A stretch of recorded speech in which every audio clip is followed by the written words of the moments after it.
Hello, voila, Facebook friends.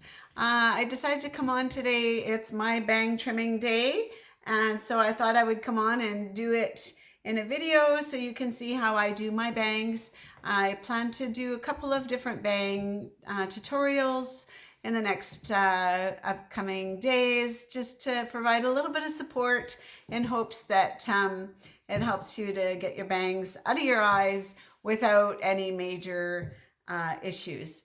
So there's a few things that you need. I have a water bottle. You need some clips. You'll need a brush, a comb, fine tooth comb, and of course some scissors. Most important thing is your scissors. Please don't use your kitchen scissors. They are too big of a blade and it will leave you with some really nasty cuts. So find your smallest blades, sharpest blades that you have. Obviously, I know you don't have these at home, but if you can find something with the teeniest blades and the sharpest blades, that will help to give you a nicer finish. So I'm going to start. My hair is freshly washed and it has dried on its own. So I'm going to wet my bangs. Now the cutting is to be done on dry hair. The reason being is when it's wet, it's got an elastic to it. And so the tension in that fabric, if you pull too hard and you cut, you could wind up with it bouncing up quite high and then having a real disaster. So if you do it when it's dry, you'll be safer and getting a better result. So what I'm going to do is walk you through some of the steps that I do for my bang trimming so that you can have the most success with yours. So I'm going to start off by wetting my bangs.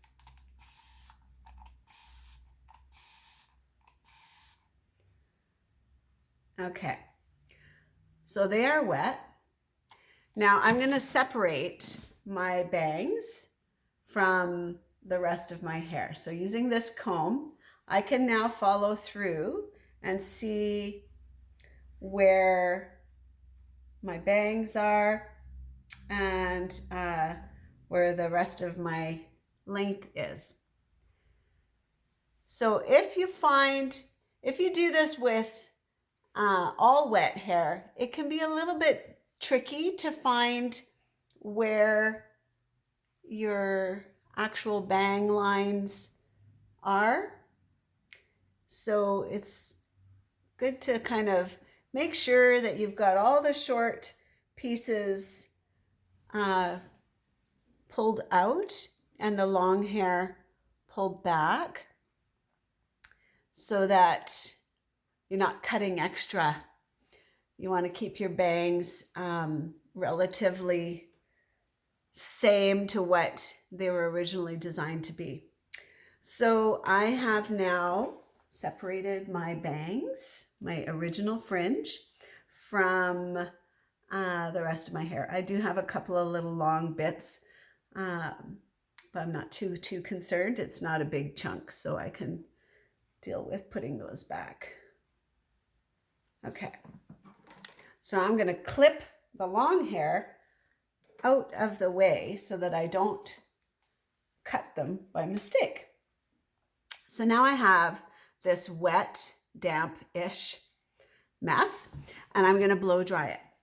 So the reason why I want you to wet it first and blow dry it is because it needs to not have any weird bumps or curl in it. Otherwise, it will really make it difficult to cut your bangs. So following my bang cutting or bangs blow drying technique is the X format.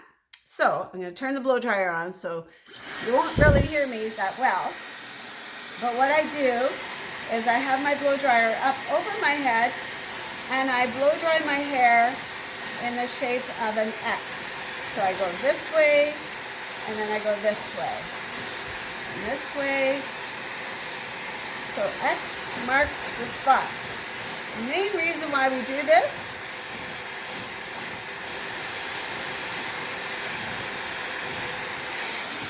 is to kill the cowlick. I have a very strong split right here.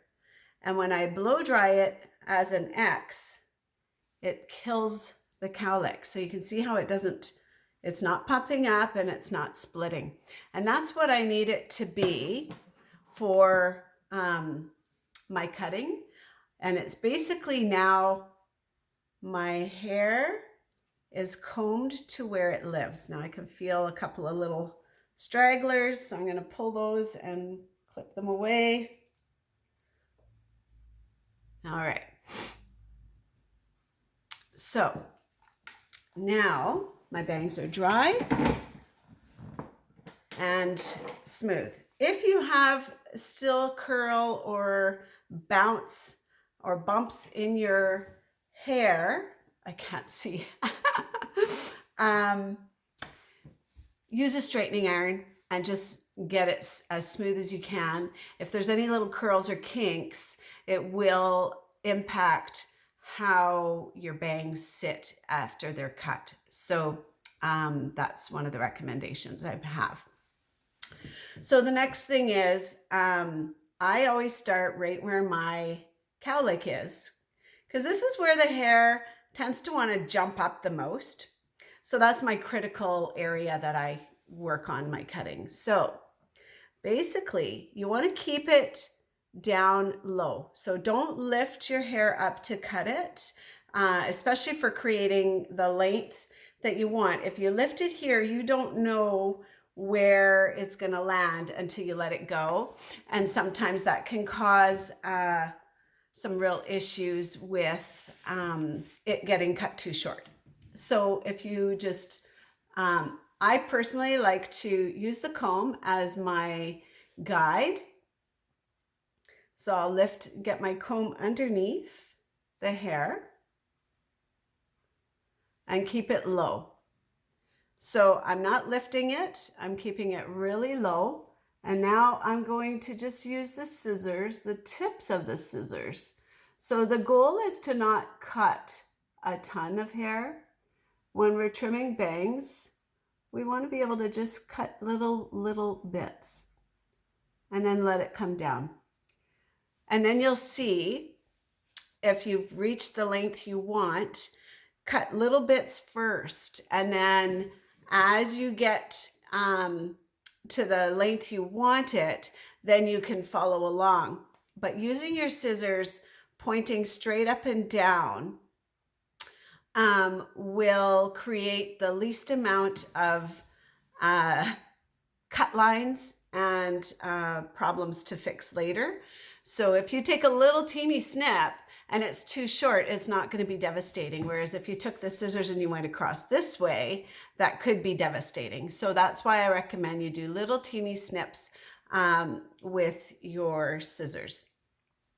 So again, I just like to take the teeniest little snippies out of that corner. So I can see a little bit now, so that's good. And so now I'm going to, again, I use my scissors kind of as a way of lifting my hair up off my forehead. And then I can keep the hair away from my eyes so that I can do my little snips. Don't have an expectation this is going to be a quick job. It should take you a little bit of time, and take your time.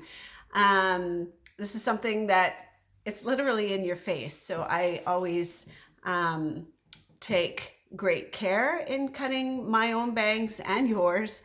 And so take your time, take little teeny snips.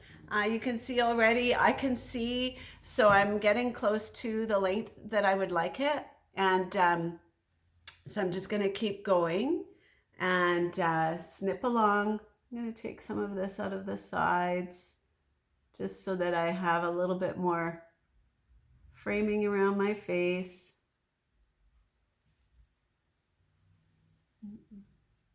Tuck tuck that back. Now, the other thing too that's really important is, you know how we all have this little kind of section here of the hair that it kind of comes up and then down, and don't take any of this hair into your bangs. This is hair that needs to kind of maintain length in order to fill this zone in front of where the ear causes such a hole in our hair, that if you take this out, it's going to have a really weird bouncy kind of and hole in your haircut. So be sure to, basically when you're taking your bangs, because you're only trimming what I've already created for you, you're just taking the already shortened bangs.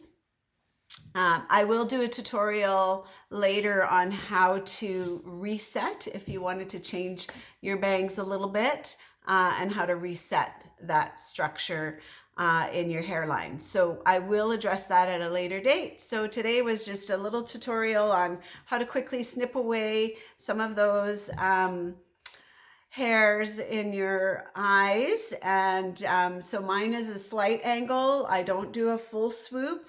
And I'm not doing a straight across bang at this point. Mine has a little bit of an angle. So that's basically what I do for mine. I like to keep my bangs a little bit longer. So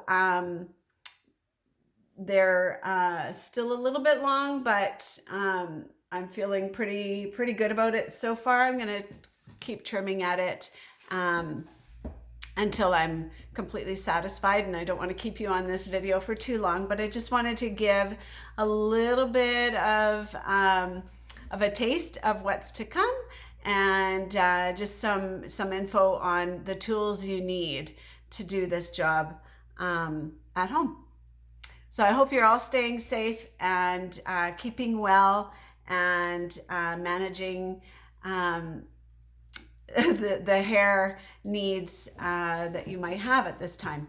All right, so I hope to see you all soon. I hope this video helped you to have a little bit of a sense of comfort in knowing that you can do this, and you can just touch up your bangs a little bit. Please don't go too crazy with the scissors, and we will talk soon on other techniques for getting your bangs personalized and done to as close to perfection as we can from home. Okay, thanks so much. Take care.